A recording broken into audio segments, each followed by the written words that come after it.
Franklin McMahon from Franklin McMahon Studio, and welcome to another edition of Ask Franklin. You know, we do all sorts of creative stuff. We do marketing, we do web development, photography, video production. We also do podcasting, which I'm a strong believer in that and have been for years. You cannot get a better avenue for reach, especially if you get into your podcast in iTunes, which is in dozens of countries. Podcasting can really take your brand all around the world, quite literally.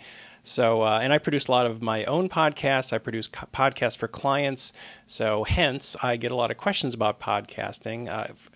Come to think of it, here's one now. Rich writes in and says, what is your setup for mobile recording? What equipment do you record on? What mic do you use? Do the three of you have your own mic?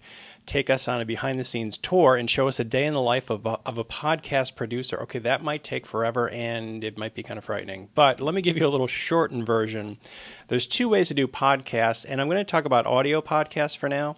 And there are mobile on location, and there's also professional stuff, which is done in a studio. And there's a couple different ways to do it.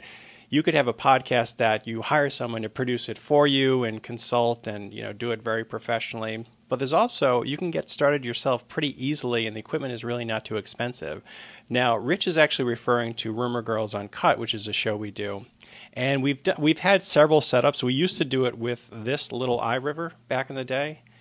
I think this is broke now. There's a crack in it, so somebody must have sat on it, so I don't know what happened, but we don't use that anymore. But I do like ambient sounds. Like, I like to go on a location and not have a mic that cuts everything out. I like to have some of the ambient. And we actually use this quite often. This is the H2 Zoom. Can you see that? Pretty inexpensive. And the beauty of this, it has dual mics on both sides. So if you're doing an interview, you could actually place it right in between yourself and the other person, which you do for the Rumor Girls audio show, and it picks up beautiful. But it also picks up a lot of ambient sound. So if it's a noisy location, this isn't going to work as well. But if it's a pretty quiet location and you want a little bit of ambience, this is pretty cool. So that's for on location. Now, for in studio, we also use Skype quite often for like Decade Brigade show. And we use different mics. And I have a Firewire interface, which is the it's the mark of the unicorn, MOTU, Ultralight MK3 Hybrid. Just want to get that name correct. So I think it really has fantastic sound quality, hooks up to your computer, and then you plug mics in via XLR. So there's a couple different mics that I really like, and I'm going to recommend some of those right now. There is the SM58 by Shure. Can you see that? And that's this mic right here. This is a great mic.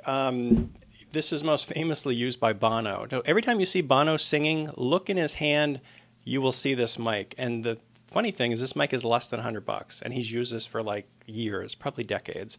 So it's very sturdy, has a great sound quality. Another one I really like is the Heil PR40, which is right here.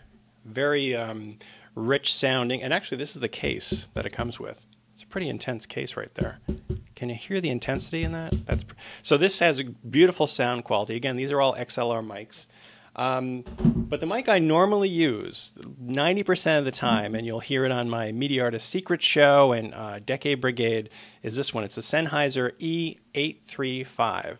Now, the reason I like this mic so much is because I think it suits my voice. It's got a pretty great sound, but also cuts out a lot of excess noise around the room. So I could be on location or in studio, and it's not going to pick up anything. It has a pretty tight pattern, and it's pretty durable, and it looks pretty cool too. I actually like the look of that. Not bad. So I recommend this. And again, you know, we can learn a lot from Bono in that you don't have to spend hundreds. The PR40 is, I think I paid like $400 for something for that. This is another one which is under 100, and you don't have to go crazy, but you know, you might want to try a couple different mics, go to a music store, get a good feel for it, but you don't have to go too crazy. So, and the most important thing I would say is start out with a great mic. You want to sound good when you're doing your podcasts, and you don't want to sound bad. You know, you can obviously get a cheap mic. You know, there's a lot of USB mics that are very inexpensive. They sell them at, you know, different stores. Try to upgrade a little bit and spend probably at least $100 on a good mic, and that'll be a good start. We'll talk more about podcasting, but I just want to answer Rich's question. So that's what we use for mics and also for mobile recording. Where'd it go? Here it is.